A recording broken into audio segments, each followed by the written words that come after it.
Okay, so the next presenter is Dennis Zala from Lancaster University in the UK.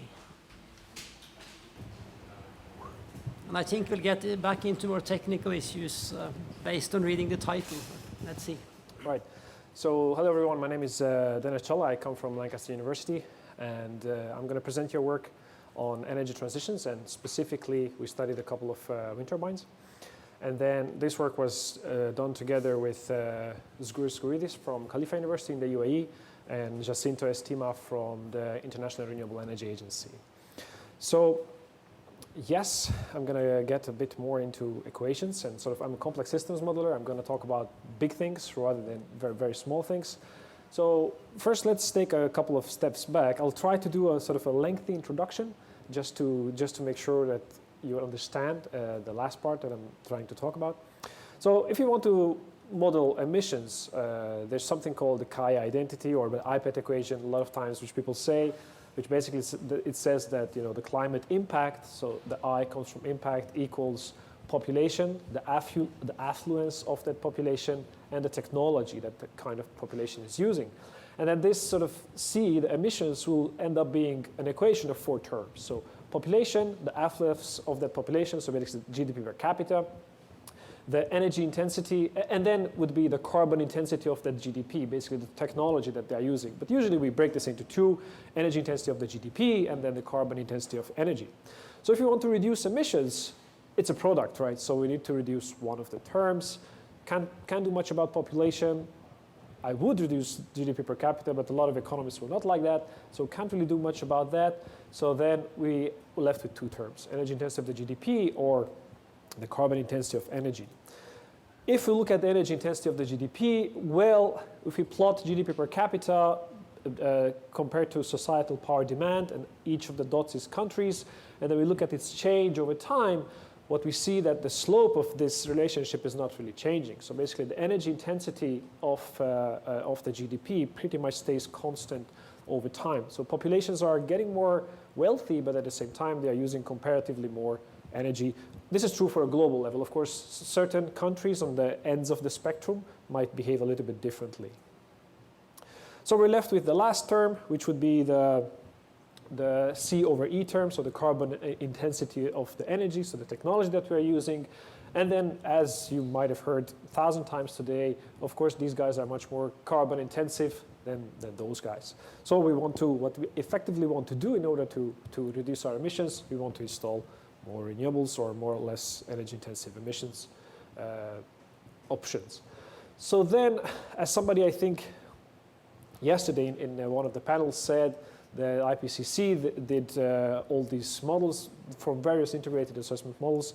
You can get the remaining carbon budget that is left until you basically hit the 1.5 degrees or 2 degrees.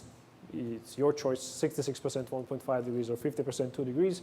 And then you end up with something like 900 gigatons of CO2 that you can emit until the planet goes bust. So what we did is then you take these budgets and then you kind of know the societal demand. I'll tell you in the next slide how.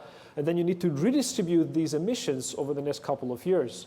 Obviously, you cannot really do like a cliff type society breaks transition. So you have to make these smooth curves. And then we call these fossil fuel phase out profiles. And obviously, there's a massive confidence interval on that. 900 goes from like 500 to 1,500. So you can draw a couple of these fossil fuel phase-out profiles based on your different emissions budgets. But that's fine. So if we assume that this will be, let's say, the global fossil fuel emissions or fossil fuel phase-out curve, and then we assume a certain demand for society, obviously a lot of things are going to change. We're going to replace fossil-based sources with electricity, so there's a little bit of conversion efficiency changing there. Also, not everybody's going to be, in the future world, let's say, not everyone's going to be consuming as much as an American, also not as much as a Congolese, so we have to find a golden middle way. And then there's a large study going in Switzerland for like decades, which they call the 2000 watt society. So we took that as sort of a baseline. So you end up, you know, the population, that's pretty solid forecast coming from the UN. So you just multiply that with the per capita sort of power demand, and then you end up with the global energy demand for the next couple of decades. You know what is your emissions budget, so how much your fossil fuels are limited to, and then you fill up the rest with renewables. This is just sort of a thought. We published this as a global model, but it's a thought experiment, because obviously you have quite a bit of uncertainty also on the demand and also here. But the idea is that you need to fill the rest with renewables. So how do you do that? Well, you see this dotted line here, and then we call the bottom part the net energy for society, and then the top part energy investment into energy. So let's see what do I mean by that. So fossil fuels are sort of characteristically different from renewables when looking at them from an energy investment perspective. For a fossil fuel, these are sort of energy flows. Let's say these are the outputs and these are the inputs. So for fossil fuels, in the beginning, you have to invest some energy into building the plant. Then you continuously have to put in some energy as in the form of the fuel. Of course, during that operation time, you get some energy out, which is your useful energy from the plant. And then at the end, you need to spend some energy to decommission the plant. And you can imagine that, you know, for nuclear power plants, this would be quite a significant chunk. For renewables, the operational energy costs are actually quite low. So most of your energy input comes in the form of capital energy. This means that you need this energy up front before the 25-year lifetime of the power plant, whereas for fossil fuels, these are toy scales. So of course, in reality, this is much larger if I want to represent it with real numbers. But then this is a difference that is important, because then we usually, for energy transitions scenarios, we use a number called EROI, which is called the energy return on energy investment. And basically, you take the areas of these, and then you divide them with each other, which means that how much units of energy you need to spend in order to get 1 unit of energy out of a certain power plant. And then if you look at all power plants of the world, you can define this also per technology.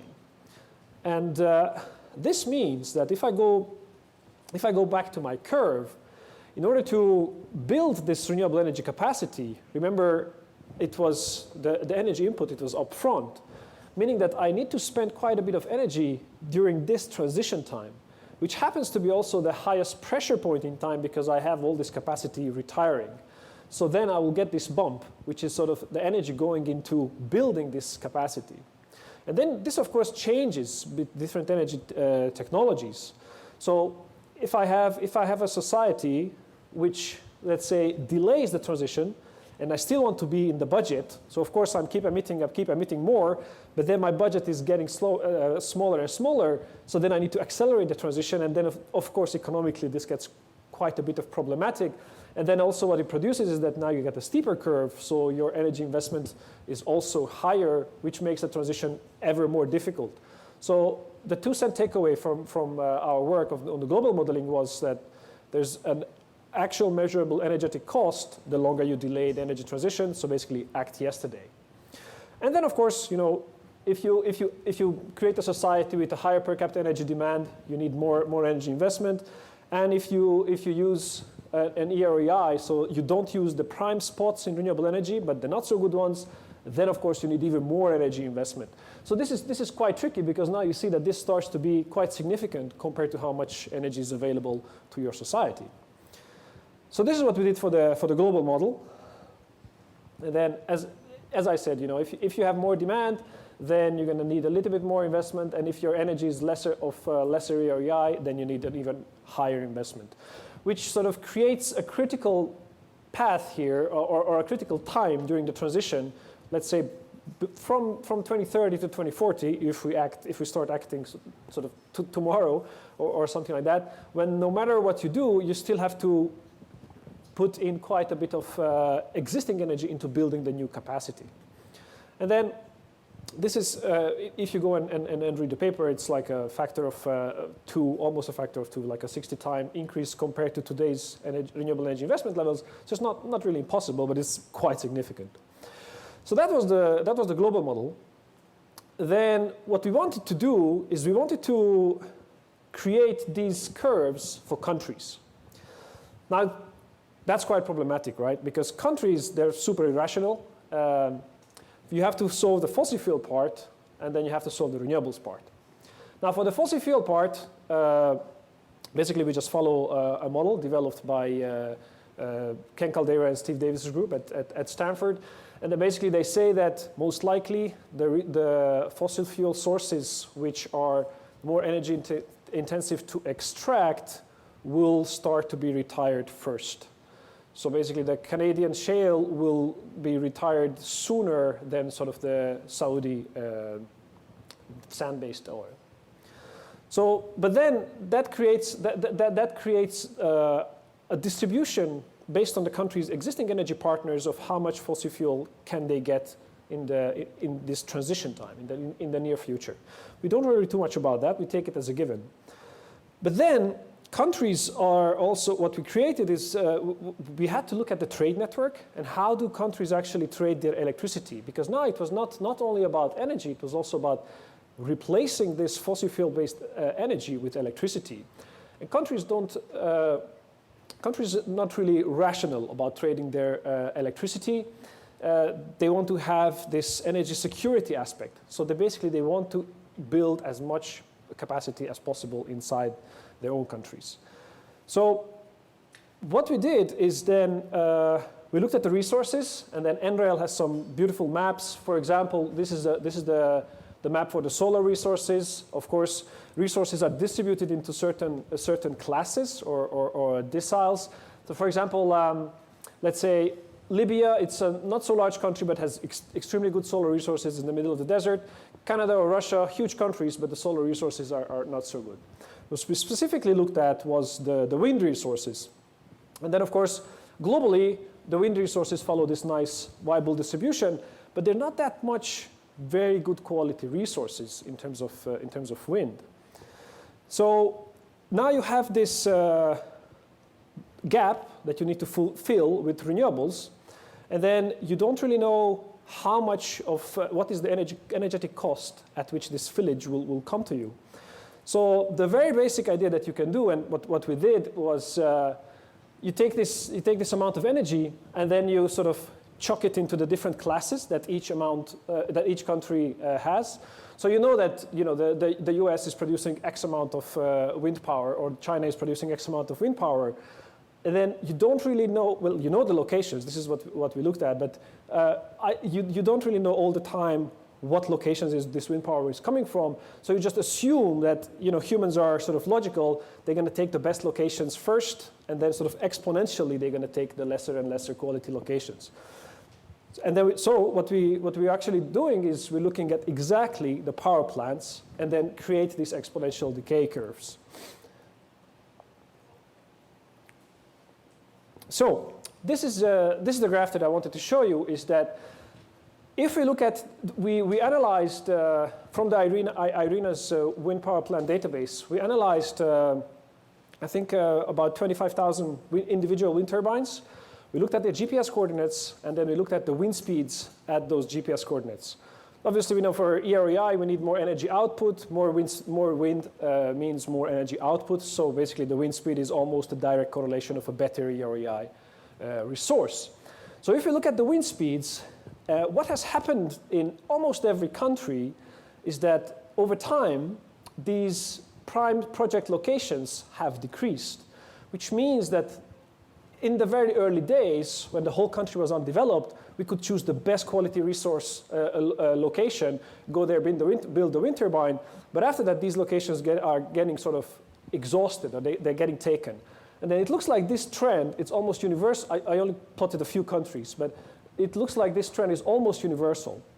And then we have this nice exponential decay curves. This means that, for example, if I look at, let's say, Germany, which is the orange curve here, the 8 meter per second locations in Germany were already exhausted in the very first turbines. And nowadays, we only have access to the 6.5 meter per second locations. And then anything above that was either built up, or it's impossible to take because there's legislation or others. The only real outlier here on this graph is sort of this red curve here, which is the US.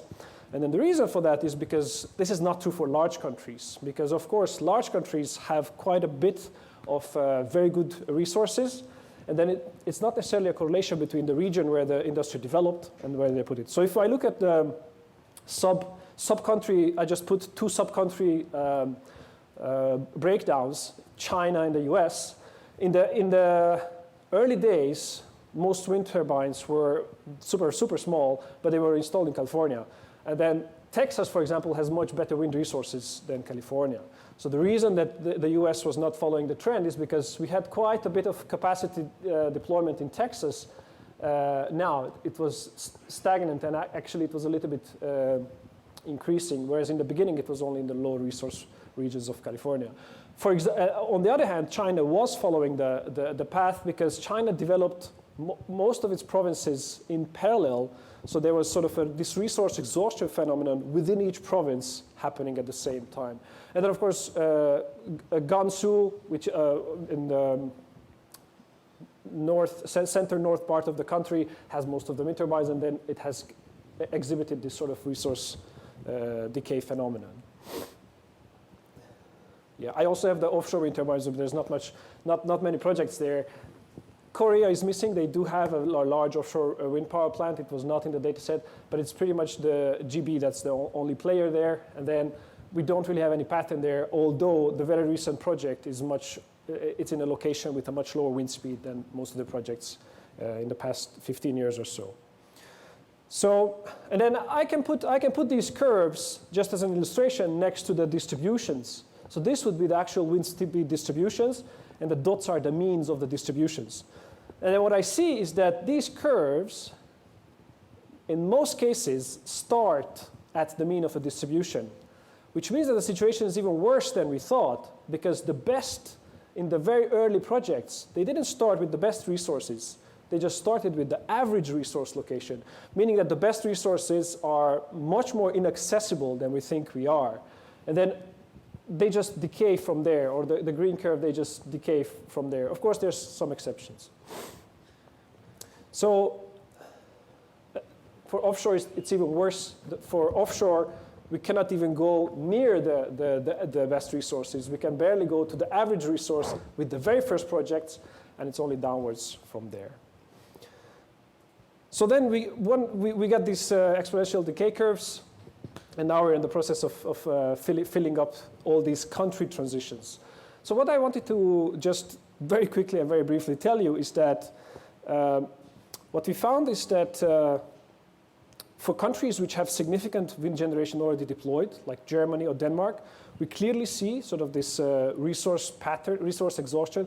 Obviously, I'm counting resource exhaustion as it's a fossil fuel resource or something like that, but it's the locations, the prime project sites, that are getting less and less common in the countries. And then we also saw that this is sort of an exponential decay in time, which comes from the fact that the wind resources tend to follow a Weibull distribution. So once you start getting into the lower class resources, then there's much more resource to choose from, much more area to choose from. And then I had this asterisk that for countries with vast territories, you have to look sort of into the regional subtleties. And then this leads to a conclusion that actually the EROI numbers, so the energy return and energy investment numbers for designing these energy transitions, this will be true also for solar power plants. We're working on the data set on the solar power plants now, are a little bit worse than we thought. So we need to allocate even more energy construction budget, which means that achieving this transition will require even higher energy investment rates than we previously thought. So we must plan for that. And that's all I wanted to tell you today. Thank you very much. Thank you. Just before we get to a question, do we have the next presenter in the room? Oh, okay, good. So let's do one question. Okay.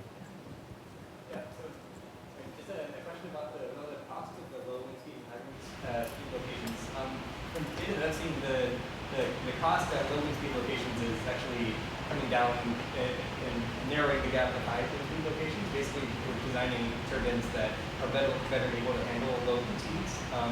So So I'm wondering if instead of looking at wind speed, if you looked at the capacity factor, if that would be not defining as quickly, just because we can design turbines that can still function well at low wind speeds. So that's a very good question. And then because I was rushing through a little bit, our wind speeds are actually weighted, and then they are weighted by the amount of energy generated divided by the nameplate capacity, which is sort of the equivalent of the capacity factor. And yes, capacity factors have been changing over time, but that is actually embedded in the curve.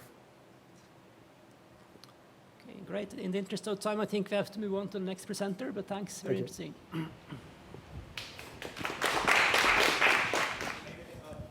What does this mean now for repowering already, so for existing sites?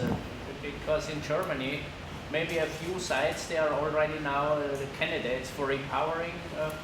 That's a very good question. So remember the previous gentleman's question about the capacity factor. The repowering will effectively change the capacity factor of the locations, so that will bring the curves back up. So that's an excellent question. And then it's only Germany and Denmark, very few locations where the technologies have spent enough time out in the field that they are sort of mature for replacement. So we didn't take that into account yet because the projects are not old enough to be replaced. It's only starting to be replaced. But yes, that's actually one of the it's a good sort of reason for hope that we bring some of the. But it will not happen. It will not happen everywhere, of course. Yeah, in the next 5 to 7 years, so maybe we'll see the first significant. And it's also repowering, and it's also the larger turbines. So basically, because we have a capacity-weighted average, that means that if we turbines to the better locations, which might have smaller turbines because the technology was not available, overall, that of course will also bring a higher